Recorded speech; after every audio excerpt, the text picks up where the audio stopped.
नजिकै यो हाम्रो पोलो भेन्टोमा जब इन्जेक्टरको काम गरिन्छ नि अथवा रिप्लेस गरिन्छ त्यतिखेर चाहिँ इन्जेक्टरलाई क्यालिब्रेट गर्न पर्ने हुन्छ नत्र भने के हुन्छ कि यसको साउन्डहरु स्मुथ नआउने पिकअपहरु पनि राम्रोसँग नआउने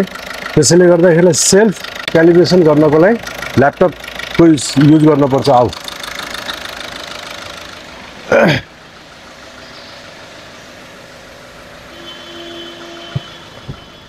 अहिले चाहिँ गाडी चाहिँ पहिला अफ गर्ने 1 मिनेटको लागि ल पहिला हामी 01 इन्जिनमा जाने हो त्यसपछि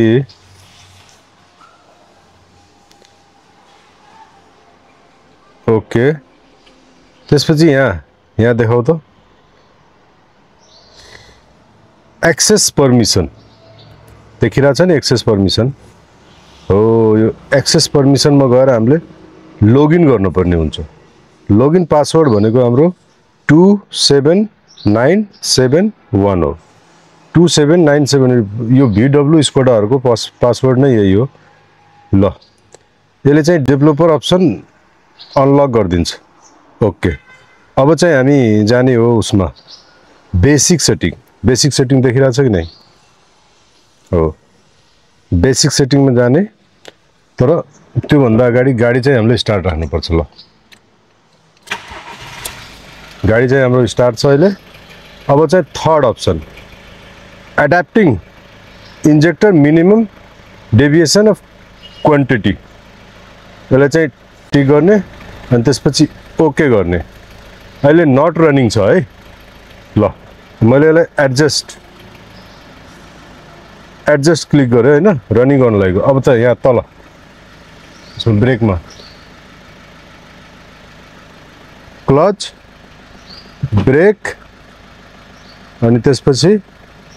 क्लच छोड्यो ब्रेक छोड्यो अनि एक्सिलेटरलाई फुल अहिले चाहिँ रेस भएर स्लो भएको यहाँ माथि ल्याऊ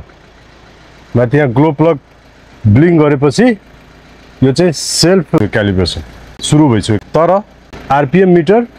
तलमाथि भएन यो आरपीएम मिटर तलमाथि हुनै पर्छ रेस हुने स्लो हुने रेस हुने स्लो हुने हुन पर्छ यो भएन भन्नुको अर्थ के भयो त हाम्रो चारवटा मध्ये कुनै एउटा इन्जेक्टरको सेन्सरले काम गरेको छैन त्यो काम गरेको भए यो चाहिँ रेस हुने स्लो हुने गर्थ्यो र त्यसैले यसको चाहिँ साउन्डहरु म्याच गराउँथ्यो भन्नुको अर्थ यो चाहिँ अझै पनि 100% ओके छैन 100% ओके गर्नलाई यो कुनै यो इन्जेक्टर मध्ये कुनै इन्जेक्टर खराब छ कि त चेन्ज गर्नु पर्यो कि त त्यसलाई राम्रोसँग रिपेयर गर्नु पर्यो यो भनेको हाम्रो इन्जेक्टर क्यालिब्रेसन हो क्यालिब्रेसन गरेपछि इन्जेक्टरको लाइफ पनि बढ्छ र इन्जिनको साउन्ड पनि स्मुथ हुने हुन्छ र पावर पिकअप पनि राम्रो हुन्छ